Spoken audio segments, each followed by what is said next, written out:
Hey everyone, so today's topic is going to be about knowing your mental limits and when to say no.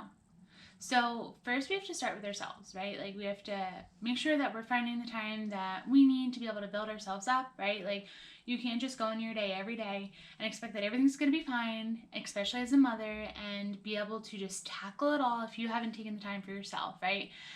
And then what we do as humans is we say, you know what, we need and we want, right? So like we figure out ways to justify things that we want when in reality it's not a need. But then we can talk ourselves up and we can figure out how to make it a need. And then that's a problem, right? Instead of just saying, no, I don't need that right now. I want it, but I don't need it. So saying no to yourself is really important.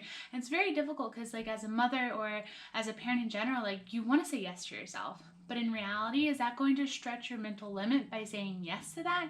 You have to come back and like understand whether or not you're stretching yourself further than what you can handle. Then your household, right? So we have children and we have a husband and we have all of this stuff that's going on in our house.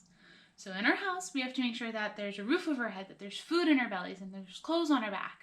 Then you have to think about the mental part of it too. Like the children need love, they need attention, they need affection, they need care, right? So like if we're not able to meet that, we're definitely not in the space where we can go over and beyond that.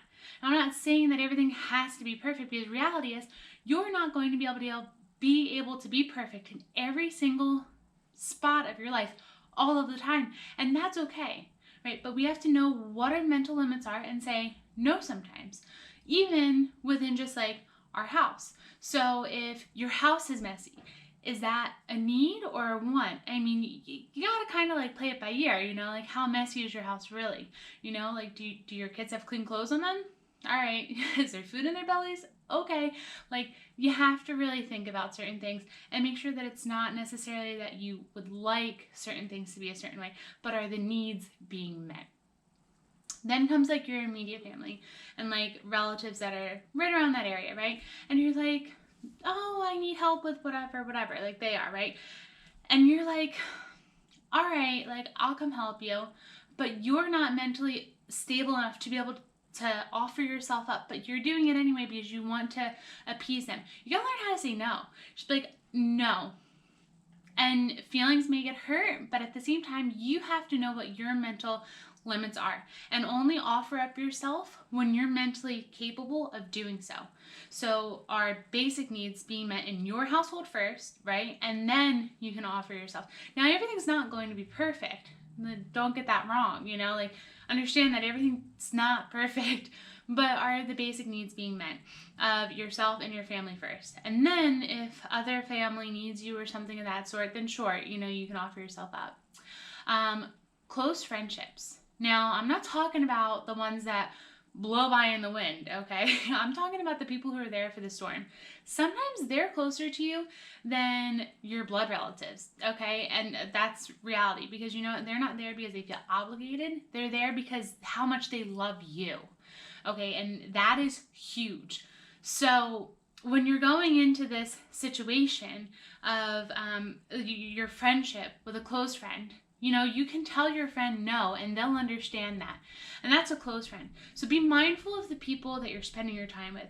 Are they people that are going to be bypassing you in the wind, or are they the people who want to stay for the storm? Because when you're pushing your mental limits for these people, it can get really trying sometimes. So make sure that you're just protecting your own mental limits and your own self first, and then being brought past those barriers, because a close friendship takes time, it takes effort, it's energy. It's not a first couple times you hang out, no, we're best friends and blah blah blah blah blah, right? No, that's not how it works. So really be mindful as to where you're stretching your limits, especially mentally, because it'll creep up quick. They'll talk a good talk and you'll get distracted, and then you'll want to be a part of it, and then it just goes into this nasty cycle, and getting out of that is very difficult. So just be mindful of your mental limits when you're making friends or anything of that nature. Then your career. Okay, I'm a stay-at-home mom, but I'm building a business, okay? And I've also went into the workforce, and I know what that is. And I went to school full-time and worked full-time, so I know what it is to have the grind of life in that sense, right, as a career.